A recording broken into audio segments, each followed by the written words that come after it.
Hello, and welcome to the Viva La Vulva podcast. I am your host, Dr. Cara Quant, and thank you for joining me today. Today is a special day. I feel like all my podcasts are special because I don't do them very often, but this is a special day because I am joined by my wife, Eli, and my really good friends, D and OT. And we are here today to talk all about the queer journey through IVF to a baby. Because I feel like it's very nuanced and unique what position that we're in, and I wanted to share it with everybody. So thank you all for joining me today on this podcast episode. You're very welcome for my presence. These ones are very funny. Yes. So Rarity. Lots of jokes, cracking, and things like that. But I do want it to flow like a conversation because it is. We actually had this conversation at the dinner table. We had them over a month ago. And I was like, you know what? This would be a great podcast episode just talking about our journeys because I feel like, again, yes, it's very unique. So getting right into it.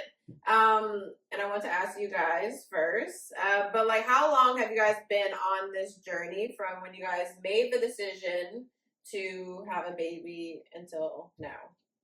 I always yield to my wife. She's the boss. I think we started in January of 2022 when we like officially decided and started like the journey. But we started with IUI first, which in layman's terms means just shoot up the club. Shoot up the club, yes. Insemination. Yeah. She's, Dr. Day. Yeah. Intrauterine insemination. Yes. Essentially, yeah. But, I mean, essentially before that, we had to make the decision. So that was probably, I don't know. That's crazy that I don't remember us making the decision, but I'm sure time went into making the decision. Yeah. Because probably not, though. You probably like, it's time to make a baby, and here we are. Here we are. That's how a lot of our decisions happen. But yeah, of course, the conversation happened before January 2022. But once we made the decision, my wife, the lovely researcher and finder of all things, found the doctor, found what the journey was going to start looking like, and that's how we started. Okay. Ellie? Babe? Eliana. I won't say the other. It's been about a year and a half that we've been on this journey. Mm-hmm. I think we were at the Kaiser Gala. Yes. And the doctor ran into us, and Kara knew, and she was like, it's time to do some testing. And she gets started before you think you really need to get started. So Kara and I both went in for testing. We did the HSG, the hysterosalpingogram. We did ultrasound, pelvic ultrasound. We did blood work, making sure like thyroid is fine and hormone levels are good. And usually they do like STI testing, so like syphilis, HIV, things like that. Also, yeah. But yeah, it was an OBGYN that we ran into at the gala, and she was like, so how old are you? And this all happened in reality. Reality is happening now. Sure. Yeah. They were like, basically, you are some old bitches, and it's time to start having a baby. Yeah, start doing that geriatric word. She'll get real crazy. Oh yeah, I'm definitely gonna be a geriatric mom. Like that's what it is. Anyone over 35 is geriatric. Yeah, because in the olden days, you had a baby at 12. Yeah, 14, 15. Yeah, exactly. So I feel like it feels longer. It feels like longer than a year and a half, but it is crazy that it's just a year and a half. I think the baby process is like donkey years. Like it definitely, because it's so emotional. You and get to long. start and stop. Yeah. You're like, okay, we didn't do it this time. We need a break. We need like 3 months to like get your mind back, right. your body back, Kara's body back. But yeah, I think it's definitely felt like longer, and we're just like at the beginning. Yeah, we're just at the beginning. We're not even anywhere. Yeah. Dated anywhere. Also, FYI, none of us have had babies yet. We're still in the journey. We're a work in progress. We're still in the started journey. there. There's no babies by our side, Yes. so you know But we the are. hurdles we've like, Yeah. and it's just, so I feel like Yeah. we're at only the beginning. Now, do you guys feel like there was pressure from society to have a baby? Like, do you guys feel like, oh, my parents or family is like, oh, you know, now you guys are married. Like, are you guys gonna have a kid? Like, what do you think went into that decision? We're queer, so we clearly don't listen to what everybody's doing and thinking. But I do feel like there is this pressure age-wise for women that, like you said, geriatric and if you haven't had a baby, you know, I come from a community where people had kids when we were in high school. Their kids are 18 now, and I'm starting, and I feel real weird about that sometimes. I'm like, but I don't feel like my family put a lot of pressure. I know my mom really wants a grandchild, but she's not like, when are you going to have one? She just expresses that she would really like one. But yeah, my family, I would say our families, I haven't felt pressure from my families. I haven't ever listened to anything my family has ever asked me to do. But I think it's not pressure, it's more about leaving a legacy. So that's probably is the number one driver for me, because I'm the only grandchild. And if I don't have kids, our last name goes away. And so that was really important for me.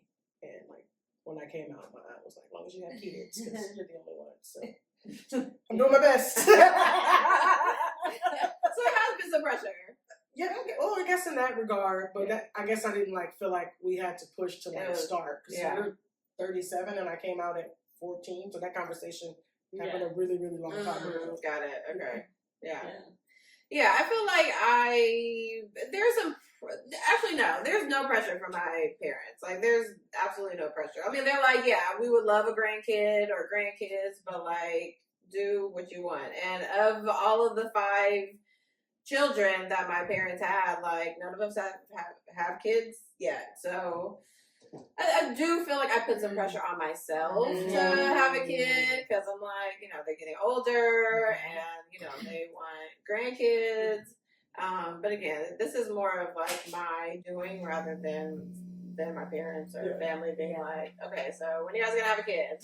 Yeah, that makes sense. Yeah, I think my mom has desired it, and she's been pretty vocal about it. So she's vocal about everything. Love you, Mom. Love her. But for me, I think I've always wanted one, but like terrified of like actually having a baby. Like so you yourself? Me actually having a baby. So I think I could have gotten used to the idea of like maybe not having one. Like, yeah, that would be great, but do I actually want to have a baby? I don't know. And I think we discussed like maybe I will have a baby after Cara, or if the circumstance was that I had to kind of do it because we got to a place where Cara wasn't in the place to have a baby. But do I really want to do it? I don't know. I understand. Absolutely nothing is coming out of me. And I don't think OT would want that either. Thank you. I'm not made for that. But you're not made to be down and out and sick and all of those things. She has a slight cold right now, and the past 3 days have been lovely. I mean, that was one of the questions I had, is like, who decided who would have a baby? And it sounds like, I mean, Ellie, you were like, I will hold this back, you know, I'll hold back, like, you can have a baby. It wasn't very hard for us to decide who it would be. Yeah, it was definitely same. I mean, I know people assume because she's masculine presenting, and I'm sure in a lot of cases that is why. But she just is not really. My mom says my constitution is not that great. I'm a gentle soul, Very so gentle. I don't I am think. the husband. Yes, it just look like this. But like like speaking of like doing your part, like we got to a part where like I needed to step in so we could use my good gay eggs, and I have provided those, which is something I thought I was cool without doing. Yeah. One, because it was cheaper, and two, because I'm a weenie, and it was a process to go through that. But and yeah, if we're gonna have a baby, but if for some reason we weren't, like either we can adopt or get rich and do surrogacy, or be rich aunties. These are our options. No, I've seen some mass presenting women who have had babies, Yeah, absolutely. but just not you. Yeah. No, Like, and I don't even that's think not that- everybody. Because Yeah. I feel like I'm extremely feminine, like as a human. I just I just got my nails and my feet done on the way here. But I don't think I'm strong enough or desire. I've never had that desire to have a child myself. Yeah. But I do desire to have or rear a child. Mm-hmm. So Yeah. I feel that. Yeah. I feel that. And I've had the strong desire to have Yeah. a baby, like have the pregnant belly, have all of the stuff. Yes, have my wife dote on me. Yeah. I want all the I things. want all the babies. Yes, I do want that. And I feel like I'm naturally like the donor. Like Yeah. I think I would agree. I can't wait to celebrate my beautiful, radiant wife and like rub the belly and do all the things. Like I feel like that's just where I'd rather be than Yeah. Now, what did you guys like think the timeline would look like when you first started out? Like what were expectations like versus what reality has been? Reality has been turned on its back. I definitely thought that we would be pregnant by now. Particularly, we did 3 IUI tries, two IUI tries. Then we took a break, but that's a different podcast. And now we're at the IVF stage. But I also didn't think that this IVF process would be as long as it is. When did we start? Last November? And we're going into November. So it's been a year of just this IVF process. We have not done one. We have not done one full cycle yet. A lot of, it's a lot of stop and go. My part, then her part, And the financial part. That part. Yeah, we'll get to when that. that question comes up, so I would have thought maybe a year. Like I don't know. Like I didn't have like expectations, but I definitely didn't think we would be here 3 years later and still trying to have a baby. Which means we really want to do this because we don't really. Yeah, We're quitters.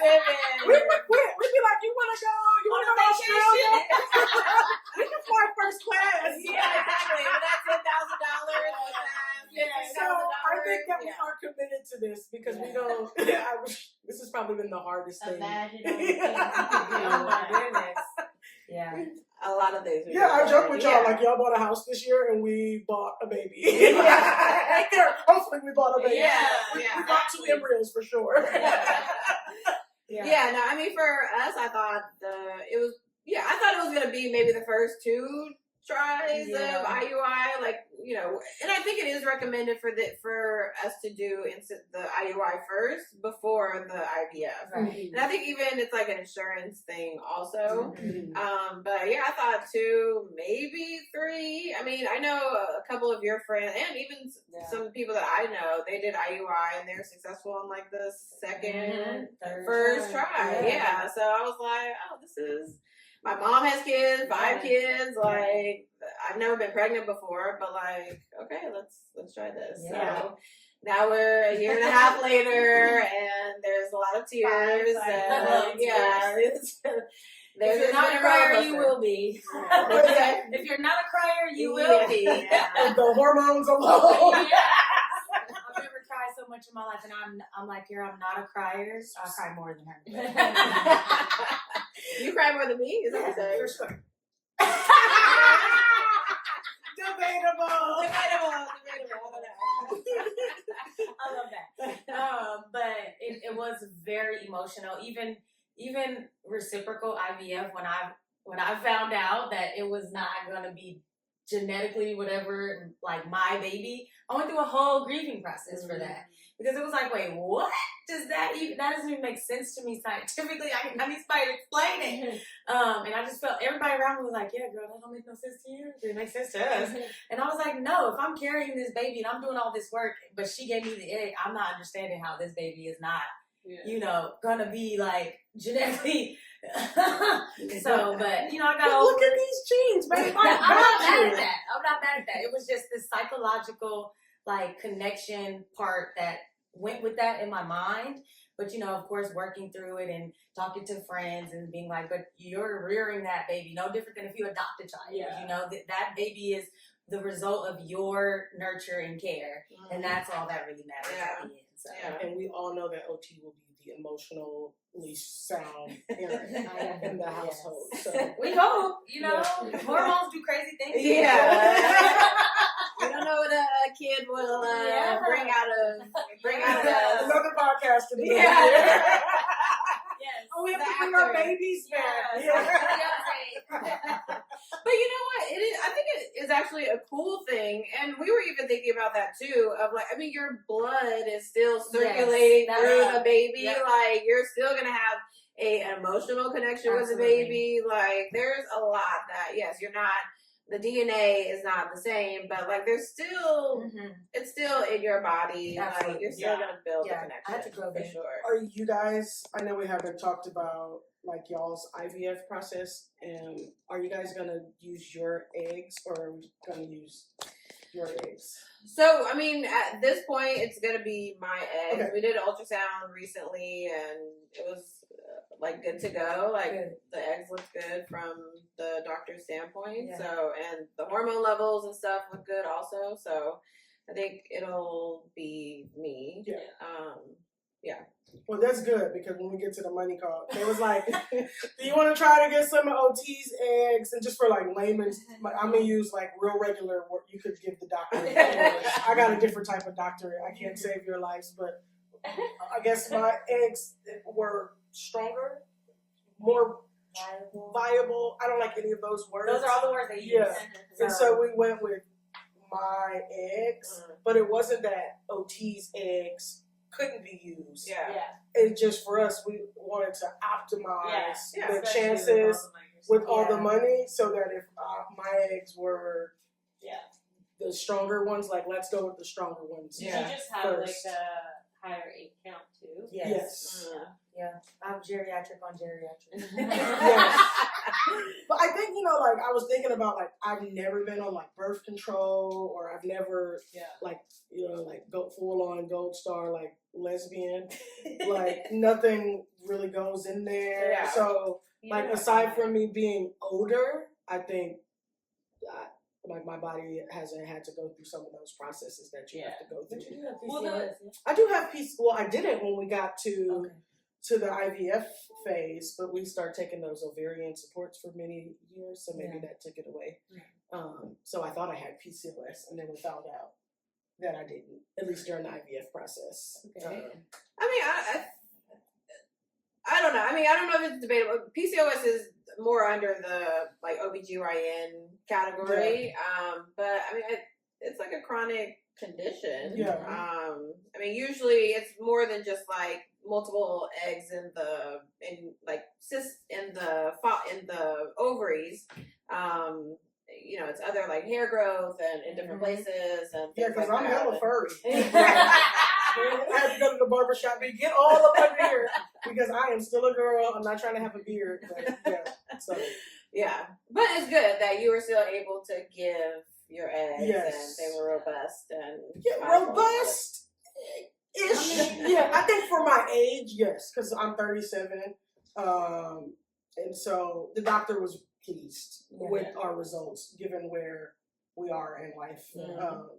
Whereas, my family member, I won't share who they are, but they're 7 years younger than me, and they have a lot more eggs and a lot more embryos due to age. Yeah. We're right where we need to be in terms of the chart. Yeah. I asked him for a lollipop when we remember. She does every time. Every time. Give me a reward. Not a sticker. Not a sticker, but a lollipop. A sticker, something. This shit is hard. Like, Jesus. that, I take some every time I go to the doctor for all this money. Shoot. Babe, did you have like a timeline in mind?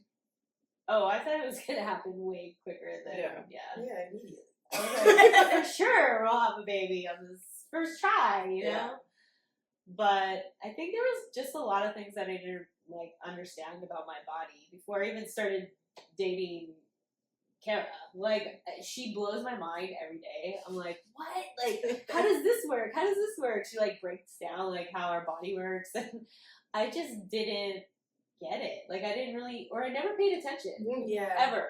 And I think, like said, being a lesbian, coming out really young, I just never got on birth control. I never did any of that, so I didn't really care. Mm-hmm. I was like, oh, and so I'm learning a lot. I thought for sure we would be pregnant sooner, but I think the process is I think through the process it's been about surrendering and trusting the universe, and because it's you can't control it. No. You can't control anything as much as you want to. You're just why? And we'll go, and Carrie has all these eggs, and it's we still didn't get pregnant. Mm-hmm. So Yeah. Mm-hmm. it's, I don't know. I know more about my body than I ever thought I needed to, there's so many tests, number one, going through this process. Yeah. But then just I have a tilted cervix. What does tilted cervix mean? And you see it on the thing, and it's that thing way over there. It's leaning. Yeah, It's like a crooked dick. But I said that to say that you learn all these things about your body. You're dealing with so many different doctors, and you don't know what to do or what to process, because also you are on a timeline in your mind. Yeah. So you're okay, they say this is, let's say you have endometriosis. Okay, you need to get a surgery, or you need to find out more information. And it's well, I want to, but I also want to do research and find out what does that mean? What are alternative things? What are natural things? But then it's but I want this baby to come before I'm 40. So now I got, so there's this balance of I'm a very holistic person. I like to do everything natural that I can. And that part has been hard to want the baby, go through the process, but also try to control the I can do some of this myself. Yeah. And also a partner who wants the timeline to be a certain way too. Not saying that, I'm surrendering to their timeline or anything like that, but it's a lot to consider. Yeah. As the carrier, there's so many decisions about your body that you're going to have to make that I don't think that you ever thought about having to make. Yeah. The HSG test, that was very uncomfortable. Yeah. And it was something that I now wish that I could have done earlier in life and knew more about doing before this process, because it does tell you things about your body that even if you're not getting pregnant, you should probably know. Yeah. And so why aren't they offering these things? Yeah. And that's how you found out that you have a tilted uterus? Or Yes, that's the one I found out my cervix was tilted, but also that I had fluid in my fallopian tube. okay. Yeah, so that's when they put the fluid to the Yes. So they put the fluid in your uterus, and it goes through the fallopian tubes, and it basically tells if the fallopian tubes are patent or not. Yes. What's patent mean? Open. Ha! Yeah. Fuck. Open, so that that the egg can travel to the uterus and meet the sperm. Correct. that's when I realized ooh, I don't think I should have a baby.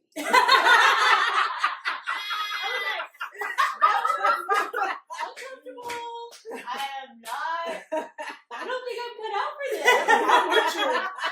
You just that alone? Just that alone. And the HSG IUI, which is basically putting a dye. So they're like putting this catheter into the uterus and then shooting the dye. So that's what they do for insemination. So every time I've had an insemination, this is the procedure that they do. This is the procedure that they do. No, I know, and I kind of like God bless laugh mothers. about it because I'm like, Kara will get up and like even when we're doing ultrasounds, she just like doesn't flinch. She's like chilling, relaxed, and like I'm like, like any kind of like pass me or anything, like I'm uncomfortable. Like what? Like so. I just think there's some. We appreciate y'all. Yeah. I know. I couldn't. I know for a fact. I did 2 weeks. Yeah. That was the hardest thing I ever did in my life. Yeah. And she had to stick me with the needle. Oh, that's like a whole nother thing. That's a whole, like, I have to prepare for the... It's going to be a hard process. Oh, yeah. No, I'm like, okay, babe. You know, as a doctor, I'm like, okay, babe, you have to make it quick. Like, you have to just inject and then, like, pull it out. Like, inject the medicine and pull it out. And you're like, you can't be timid about it. You can't be timid. Like, it's going to hurt more. OT had to stick herself too. And her and myself. Oh, my God. You couldn't do it? No. Ooh, girl, she pulled out, I feel like I'm about to pass out, like I'm sweating, like it's just not my ministry. And so I'm very grateful for her. I mean, we were basically like there for a minute. I'm like, okay. all right, go, like now. Otherwise, I'm not going to do it. I'm Our first IVF shot, we did it empty. It wasn't no medicine. No medicine. It was sticking there with nothing, girl. It was, listen, it's a learning curve. It's a lot of medicine, a lot of needles that are not the same. A lot of directions. Yeah. Oh, I'm so grateful for Cara, like knowing. Yeah, I could imagine. We took videos. Yeah. Lots of videos. And I ask a ton of questions because information disarms my anxiety. So I need to know everything we're supposed to do. Yeah. So at least what we can control, we can control. Yeah. So yeah. I ask the questions and then I forget. What kind of student were you? I'm like, babe, I got it. We're going to control. They're like, okay, put the saline, drop the saline, put it in the other thing, push it in. Yeah. I'm like, no, I got it. Also, just because, like, I know she's so comfortable with it, I just let her you relinquish that, Yeah. So I basically drop the medicine, and then she does the injection process. Yeah. I'm sorry. That's okay.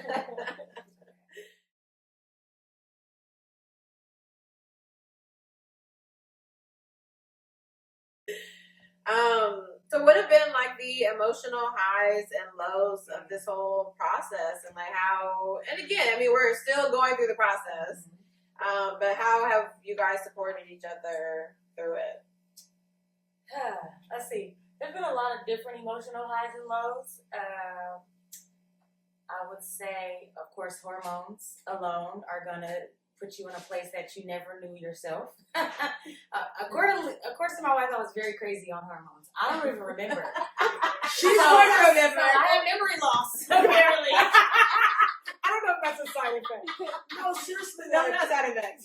OT doesn't really have like a lot of emotions, and like so she was so big emotions. Big emotions. Like so, it was such a stark contrast to like her in everyday life. I didn't really know how to do with it. I'm also now. She became you? Yeah! I was like, hold on, you're my emotional support unit. I don't know how to be this person. But shout out to our therapist, I'm in a much better space to be there for her emotionally, but she was extremely emotional due to the hormones and then like not getting pregnant those 2 times. And rightfully so. And then like I feel like I was trying to be like strong for you because like it's okay, like and not put that pressure that I'm sure that you guys feel like to get pregnant, which I haven't felt that. Maybe a little bit when trying to create embryos was the first time I felt pressure like, oh shit, I better deliver. Because like Counting on Come you. on, Yeah. buddy. Come on, Yeah, buddy. so I felt pressure for the first time, and in many ways, it made me like empathize with like how like you were feeling. But I don't think that I knew how to grieve that process. Like learning in like therapy later, I kind of just like went through the motions. It's like it's okay. So yeah, it was definitely hard. Also hard to see OT sad. I never want her to be sad. I just want her to be happy all the time.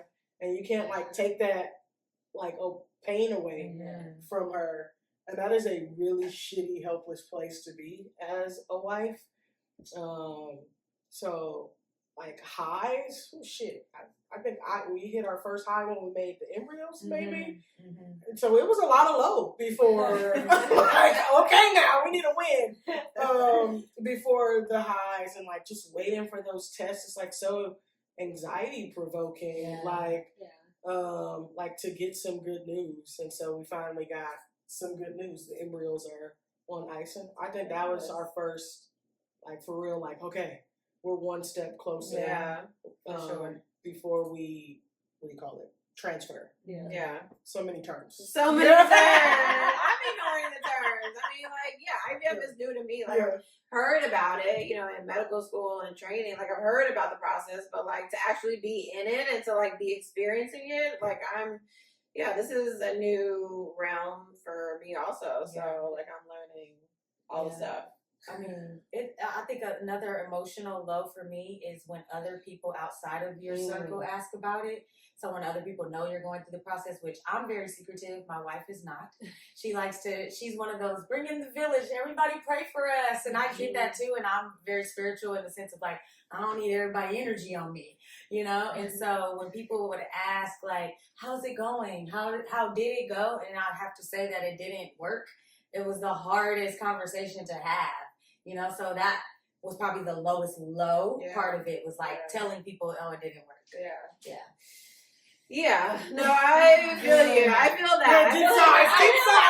I was like, I'm working on it. Cause I feel like Ellie and I are similar to you all, where like I am the person that's more, you know, keep it to myself, secretive, like I don't want everybody to know. And Ellie's like, but don't you want everybody to support you? Yeah. And like, you know, everyone loves you. And I'm like, yes, I get that. But like, you know, what if it doesn't work? And then I have to have that conversation of like, okay, yeah, it didn't work. And oh, well, maybe you should do this and try this. And I'm like, okay. You know, like, you face as I'm like listening to this advice of a person that loves me, that wants the best for me. But like, it's you know, there's definitely the pressure. That added pressure. And the, you know, like me saying that it didn't happen, it's, it like makes me sad and upset. And I think there should be IVF etiquette classes for like our family.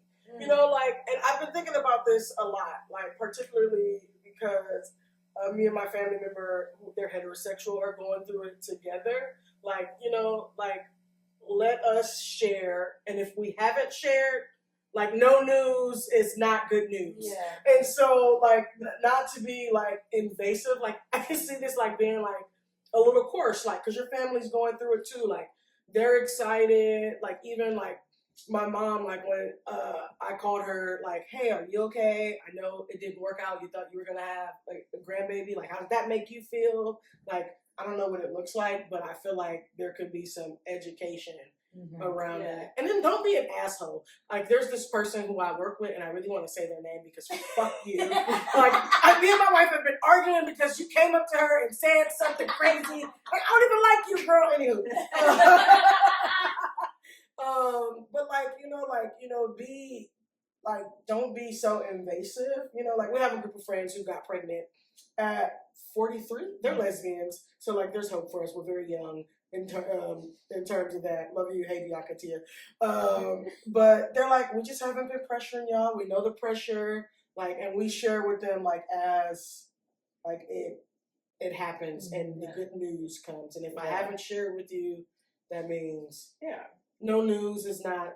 There's no news to be shared as of yet. Like, trust me, the day that we can share, we're gonna share. Oh, there's gonna be Ellie, get ready. I'm calling you for a project. We gotta reveal this baby. But I think that'll be helpful, like for our families and our friends, because like for us, we talk about it like if I feel supported when I like am able to get it out, but I also recognize the pressure that it puts on you. Yeah. So like setting those boundaries as a couple, are important. Yes. Yeah. How have you felt?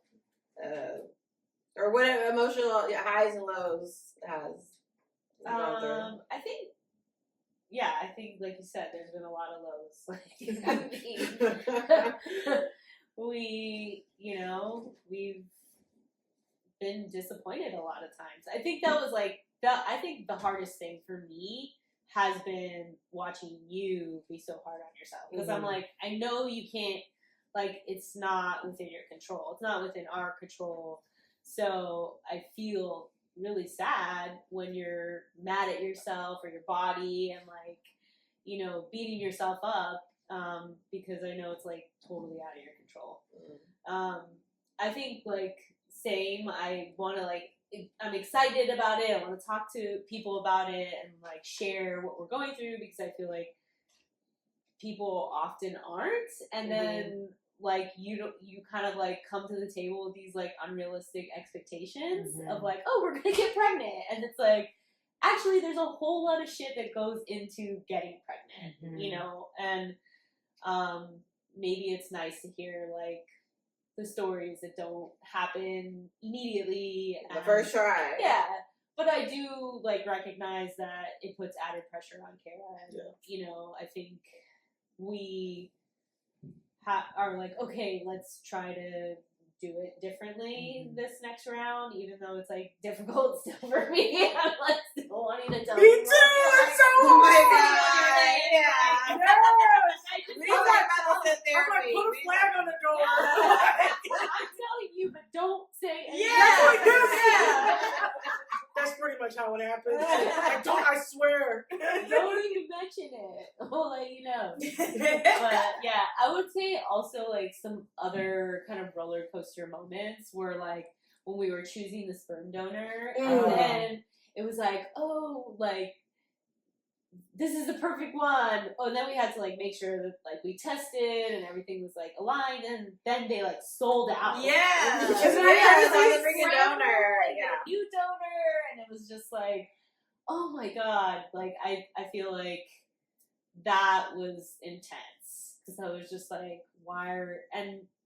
I think some moments where I was like, why are we waiting? And then like, I don't know, after we got to a point where we were just like, let's just take this time.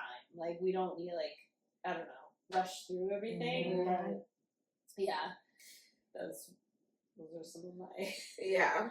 I mean, yeah, I think to say, what you said, OT, like it's the added pressure, the waiting 2 weeks to see if we're pregnant, and like seeing the negative pregnancy test. It's like, like, yeah, there's been some really low times, and like I feel like even so we've done 5 IUIs, and now we're moving to IVF, and the 5th one, I was like, because we knew it was going to be the last one before IVF. Our doctor told us like, okay, if this doesn't happen, then this is like the next step.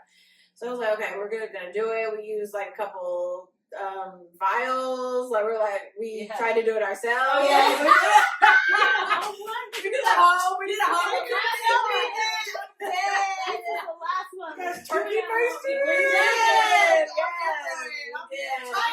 made a whole little like ritual of it. I was like, I'm so tired of being in the house, in the clinic, and it's cold, and like the stirrups and all of the stuff. Like this is not the way I imagined it. Yeah, I imagined it. So like, let's not try sexy. It. Yeah, it's not sexy at all. It is not sexy at all. So I was like, let's try and make it a little, like cute and romantic. You gotta buy one, get one free. Offer. As a donor, yeah. So we did it. Not the sperm on special. Buy logo. Buy one, get one free. No, yeah, buy 2, get 1 free. It's so crazy, like from when when we started to now, like how much more the sperm is. Sperm cost? I don't know if that's a question. Went up like It's crazy. $500. And I can do a lot of things in life, but I can't make sperm. I got terrible I am pissed off at how much money we have spent on Oh sperm. yeah, anywhere from what, like $800 No, to it started like $13. 900, and now it's like 18. Ours is $1,800 per vial. Yeah, And we've bought 2, Yeah. 4, 6 vials. Yeah. yeah. Y'all can add that up. Yeah. A a lot we of got money. that. A lot of money. And then the selection process. Oh my goodness. Yeah, Don't that's even get yeah. started on that. Yeah, that's what I wanted to start on. That's what I wanted to get into. Yeah. So, like, how did you guys? Land picking. Yeah, how did you guys choose a donor? Well, number Or one, donors. number one, my number one criteria is he had to be black. Yeah. That was off top. That made it easy because there's only 5 of us. The black sperm is limited. The sperm system is racist. Go figure, like all the healthcare systems. Yeah. But But yeah, when we went to look, after we had our criteria, literally the first time we looked, there were only 3 African American men in the entire database, and I would not put any of them. I'm sorry, none of these men were men that I felt like if I ran into this man on the sidewalk, I would even talk to, let alone make a baby with. Yeah. So that was, a part of it. Of course, I had to let that go because people were like, at the end of the day, you get all the information. Sometimes going through this process, knowledge is a gift and a curse. Because a lot of things that you just would never know about people, you get to know, or about your body, you would never know, you get to know. So, I know what high school level, what his mama did, what he sounds like, what he writes like. I know all these things that if I just met a man on a one night stand, I would never know. Yeah. And so, then you start getting a little biased. And then you start checking yourself, you have to check your bias sometimes and be like, girl, you being a little extra about this. And so that was a whole mind. I was cool with our standards. Listen, this is important. I think heterosexual people should be more selective. Like, we have, as gays, as queers, we have the option, if we get to optimize, I'm not trying to play God, but let's optimize. Like, I was like, maybe, I'm saying, like, if we can optimize, like, our best chances of beautiful human, like, I'm gonna use Healthy it. human. Yeah, healthy, like, like, you get to learn about their background, their familial health.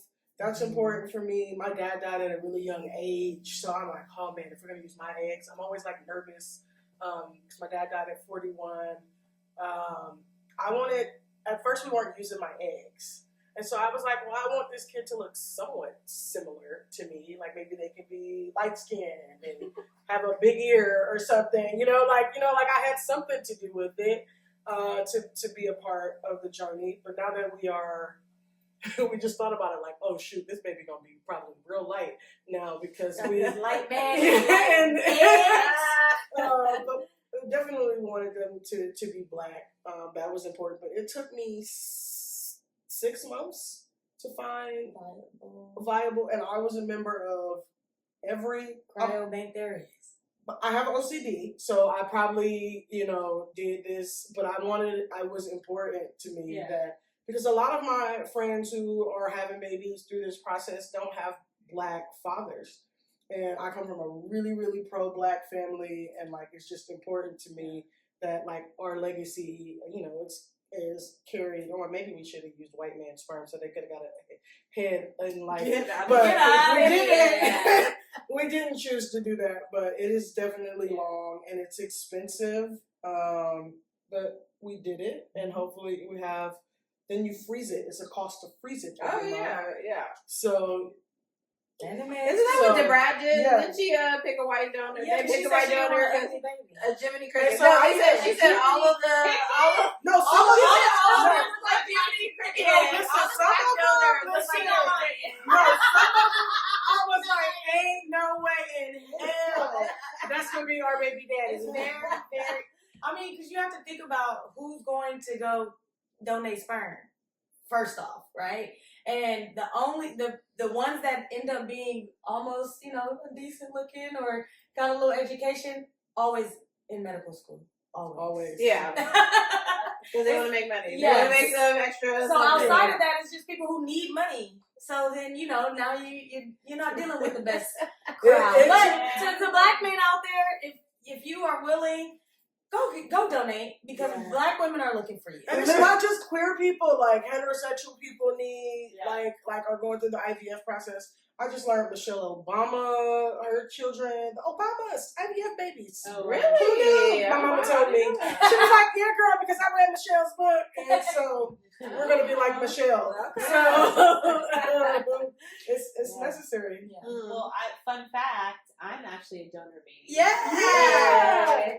It was through IUI, but that was kind of because my parents couldn't have a baby. So I think it's, it's like everywhere. Yeah. People just don't don't talk talk But people about don't talk it. about it. People don't talk about it. And then next thing you know, you talk about it, you at a dinner table, and it's a whole big group of people, women, like, who have been holding this in. Yes. Like, I feel like there needs to be support groups. Yes. Like, I would love to, like, impart whatever wisdom, advice, if you want it. Like, because sometimes, like you said, like, not unwarranted advice. Yes. It's not, or unsolicited advice, rather. Or your scary stories. I don't Yeah. need those. Thank you. Like, can we balance these out? Yeah. So. I mean, we wanted, me being Black, Ellie being Mexican, like, we wanted someone, baby that looks like us. And so we've been looking for a Mexican donor. Yeah. And I mean, similar to Black, I feel like there's more Mexican Yes. than Black, Yes. or Latino of Yes. some sort. Yeah. But it's still slim. Like, it's Yeah. still very slim. Absolutely. The majority are white people, white men on these donor websites. But there are a few. And so, but it, like, as you filter, because you can filter, you have the option to filter it down. It's like, you have to CMV negative or positive. They have to, they're like the genetics have to align. Like, there's just so much stuff that has to align before this person is like the right fit for us. And it's like, oh, this is such a good one. Like, they look similar, like, baby pictures. Yep. But, they're CMV positive. Or they're sold out. Or they're sold out. Yeah, Or then, like, if they've been there for a while and they're not sold out, you're like, why?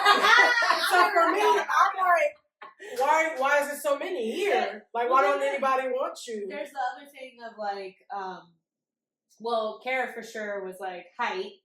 So that's what it was. I didn't want no short son if we have a son. But also pregnancy, like if they have pregnancy, it's like another. Yep. How many criteria. siblings already out there? Yeah. But then I didn't want it to be like that documentary. You gotta Like, think about they got 16 the world has gotten siblings. crazy. Yeah. But also, you never know. It's the process that we're going through. If this person is donating multiple times, with all the genetic testing out there, that your kid goes and does that, and they find out they have siblings, and now you never told them. Maybe some people don't tell them the process, and that's like, oh, I have 7 siblings, and it's like, oh, sorry, baby, I didn't tell you. And I think that's a whole thing too. We'll definitely tell them. I haven't thought about, like, when you backing do up. that. I'm sure there's a book or something you can read. Yeah, there's tons of books now. Of what? Of when you share. Oh, when you share, their I'm story. sure there is. Yeah. And I'm sure, everyone is a little different. Yeah. But I'm sure there is a way of, like, how to say that, this happened. But we originally wanted to have a known donor. So there's a difference between known and anonymous donors. And we were like, we were talking with some friends one night, and we were like, oh yeah, we're looking for, like, Black or Mexican and, maybe Black, like, and they're like, oh yeah, we know somebody, and they live in Mexico City, and they're what, like 6'5", and I was so we're like, like, that's dreamy sperm.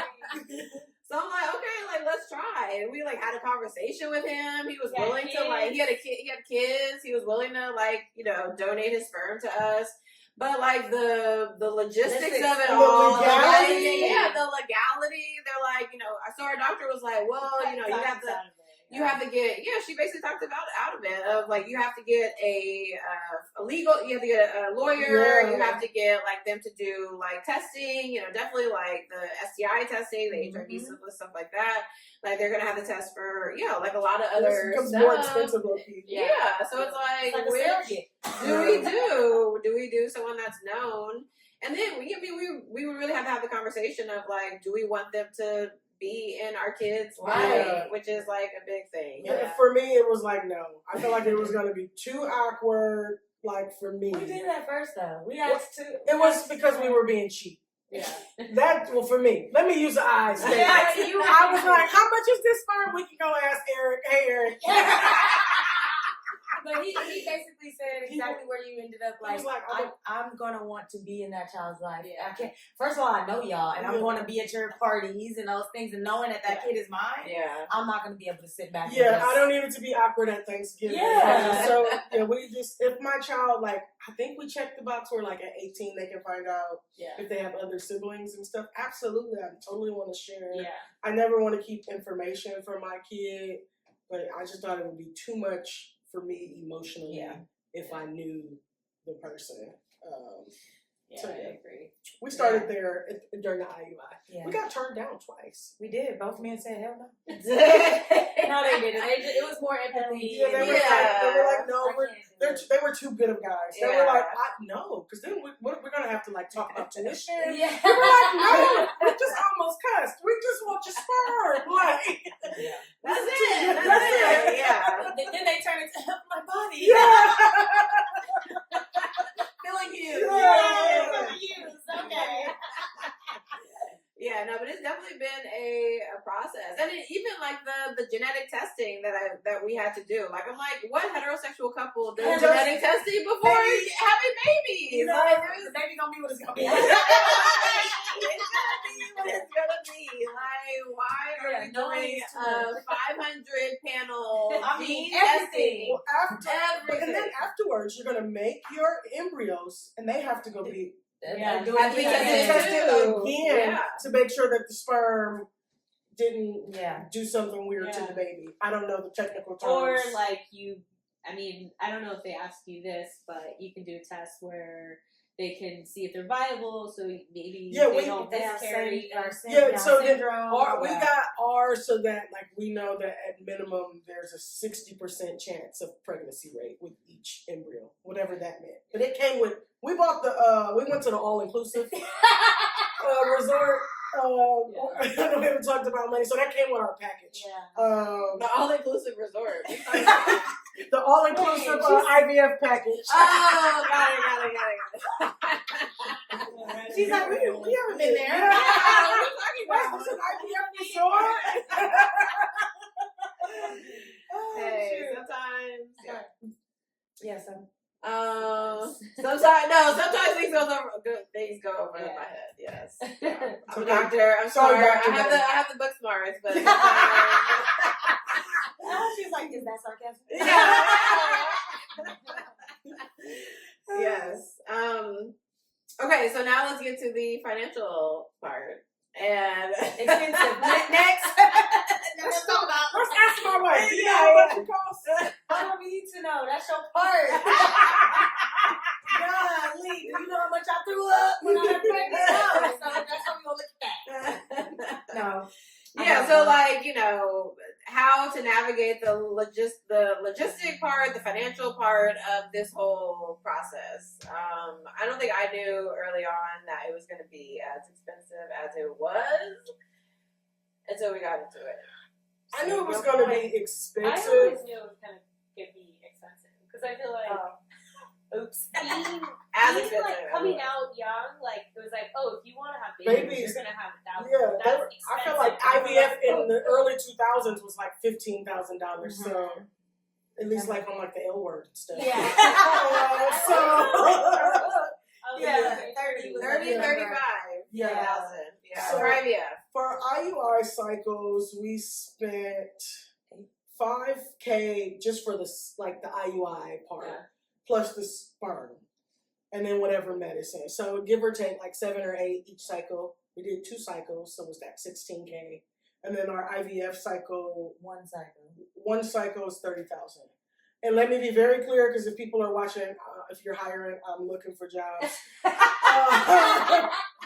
We paid a part in cash each time, and then we financed the IVF part. So a big chunk in cash, and then a big chunk we pay a baby note. But there are lots of ways. I will say this: if you are planning on going through IVF, look up every program. Look what your insurance covers and doesn't cover. Look at different ways you can get that, like blood tests and things you may need to go through. Your regular doctor, like you're gonna have to finesse some things sometimes. Absolutely. But it's possible, but you do have to plan. That's what I will say. Yeah, definitely. And because like I work, my insurance is through the state of California. The bill just got passed to include IVF in insurance, but of course, because our economy is economying, we won't be able to use our insurance to 2027. And so we were like, oh, we're going to be real old then. So we at least wanted to like try once prior to that to at least have some embryos harvested in the event that we have to wait. Because 2026, baby, we don't have no more money. So this is going to have to work. And then I'll see you again. Thank you, Governor Newsom, in 2027, because we'll be paying on a baby note for the next 4 years of our 3 years. 3 years now probably of our lives. Except we're gonna get rich. Yes, manifest that. I mean, since we have Kaiser, it's been a little bit more manageable. I would say we pay between like $2,500 and $3,000 each IUI cycle. That's what the sperm, and everything. And we did 5. Yeah. And it was a 50-50 thing. So 50% was covered under insurance, and then 50% we covered the rest. And so was the $2,500 the half, or did you pay $1,250? No, we paid that. We paid like Okay. Yeah, because I mean we had to get the sperm. Yeah. And then it was like sometimes the medicines were covered depending on the deductible. Yeah. I think the last round of hormones they like really amped it up, and we went down. We were like going to pay, and like it was like $1,200, and I was like, oh my god. Yeah. What? We never paid $1,200 for this medicine before, but. Yeah, I was like, okay, I guess they like changed it up or what, but yeah. Listen. So I feel like, we maybe could have just skipped and gone straight to IVF. Hopefully, I don't know, but the doctor also said like expect 2 rounds. Yeah, that's what they told us at first. OT had the crooked uterus, and so they were like, I don't know. They didn't seem too sure, so we said we could just stop here. That's enough of that. Let's just optimize if that's the case. But all in, I think we're like close to 50K. This baby better be the president. I know. I had like this moment where I was like, damn, like our kids are probably still gonna be like, I hate my mom. That's what my mom You said. are not a free baby. And it's like you can't say that, but it's like I can imagine. I wonder people. I wish I asked people who've like gone through this process. Like I better not have no bum ass child. I would be so pissed. Like we tried so. You are a living baby. Like we really chose you. We really chose you over and over and over again. Amazon return. I know y'all sell everything. Yes, it has been. Yeah, I know it's been a process, and I mean, again, luckily, with the insurance that we have, 80% is covered under the insurance, and then we cover the 20%. Oh, that's awesome. Yeah, so of the 30, 35. Yeah. So basically, I mean, but you pay for it with your medical. I have student more loans. than $200,000 in student loan debt. So that's that part. There are multiple ways. Like your friend, they turkey basted. We have to go. It all depends on what your uterus is doing. Yeah. I have a friend who got a free baby through this IVF situation, or maybe it was IUI, but through USC. Don't know what the program was called. Y'all go do your own research. But she got her a free little baby, and she's gorgeous, and she's a lesbian. She does not have a partner. Didn't have a partner when she did it. Oh, wow. I can't imagine going through this Me by either. yourself. The people who are choosing to do this, you are so brave. Like, if OT wasn't there to take care of me for those 2 weeks, y'all, I am scarred.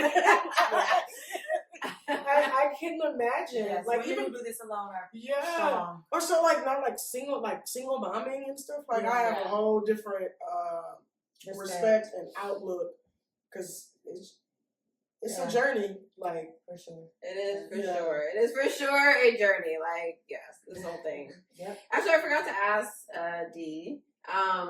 Being a mass presenting woman, in the recent IVF process that you did,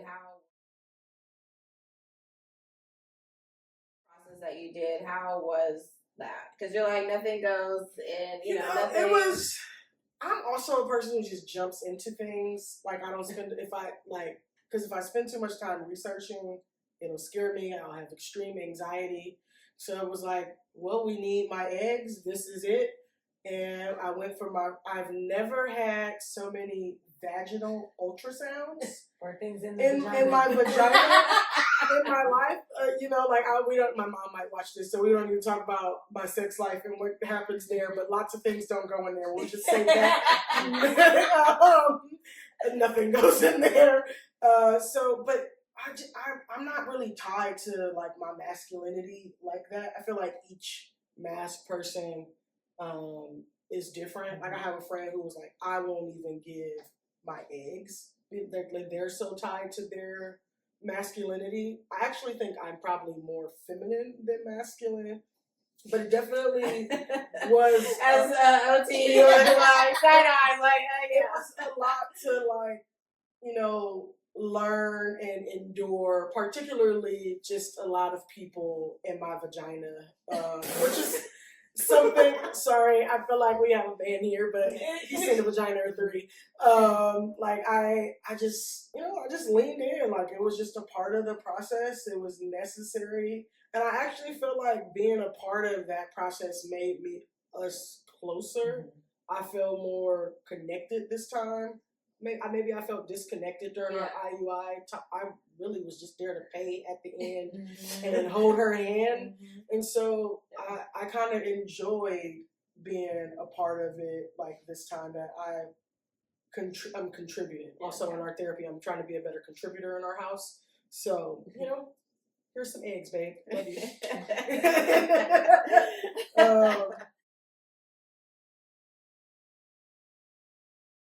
Looking back, what would you want other queer couples to know? And even the people who you've interacted with at, like, clinics or, like, friends, family, to know about just this process. Because, hindsight is 2020. Again, we don't have babies yet, but we've still come very far. We're years into it, so we've come very far. What would you want other queer couples to know? You first. You start. Start soon. Sooner than you think, I think. Because you don't know how long the process will take. Be prepared to surrender, for sure. And what was our last one? I don't remember. She had all these prepared beforehand. She showed me. Those were amazing. I was like, you're prepared for the unexpected. Yes, for sure. For sure. There's so many things. Okay, for queer couples specifically, I would say have a strong foundation. Whatever that means for you, but that strong ground, know how to ground yourself, know how to really take care of yourself and your relationship first, because this will test your relationship in many different levels, and so making sure that foundation is there. And then for, like, practitioners, people that I've interacted with in the medical field, I would say be very conscious with your words. Everybody's emotional level to accept certain news is not the same, and I know you're giving it in your mind flatly and without any emotion, but I'm receiving it with emotion. And even without that emotion, that's an emotion to me. So that flatness still tells me something. And so a lot of information that has been delivered to me has been given in a matter-of-fact way, but it is tearing up my whole emotional life. And it's like, yeah, but you could just do this, you know? And so be very careful with how you deliver certain things to your patients. And as far as family, this is our process. Let us have our process. Whatever you did, whatever happened to you or your friend and what they went through is their experience. Let me have my experience.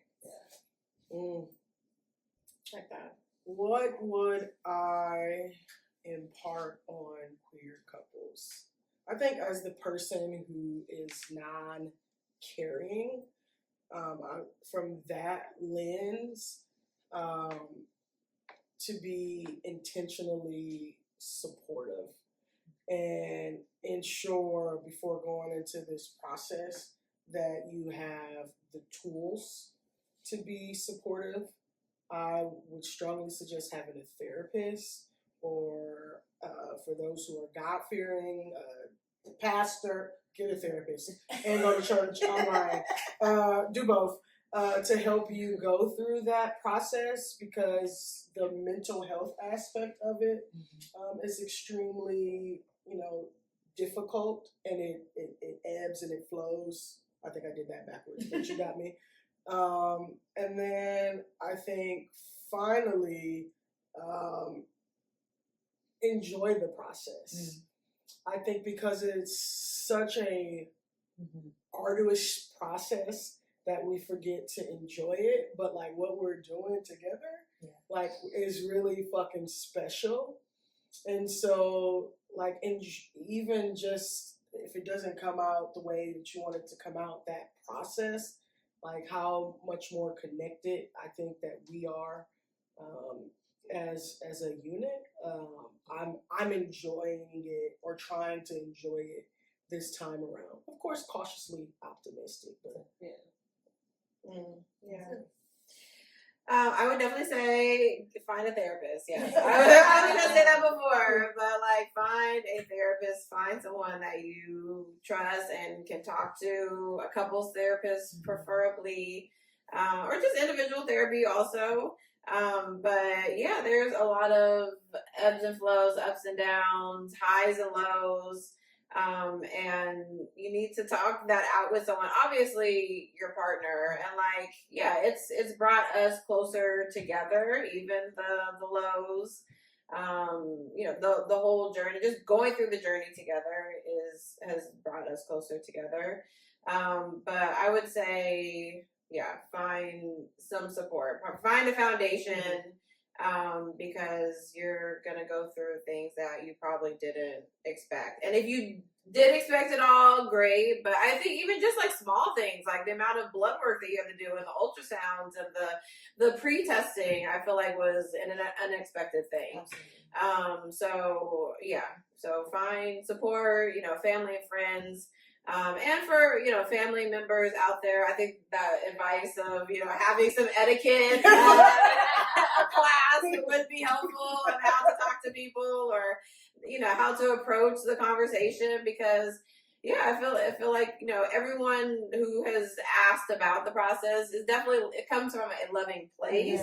But for the person who is going through it, I feel like it's a different perspective of, pressure, added pressure. And so just be aware of how you approach the person who is going through the process. And for the clinics, even actually for the practitioners, and coming like as a practitioner who also gives information, and sometimes I don't do it in the most like warm and emotional way.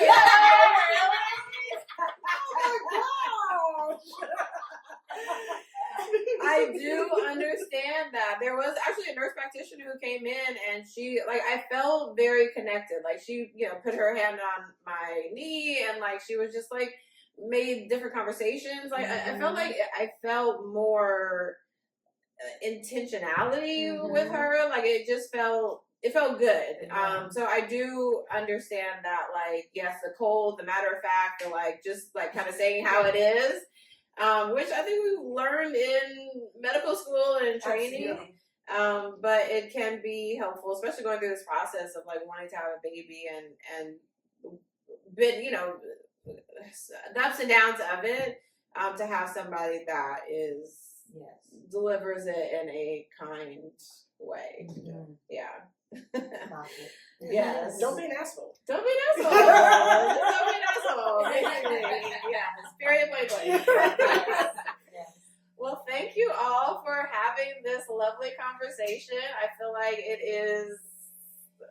was much needed and important conversation, and I hope the people out there listening got something from it. Because our experience has been different. Like the queer experience is something that is just a different process than the heterosexual experience. And sometimes even for people who are heterosexual and still going through the process, they even might have a different experience than us. So the queer perspective is important, especially during this time, during these yes. What is it? Wait, being am in I the doing the US. right finger? Middle.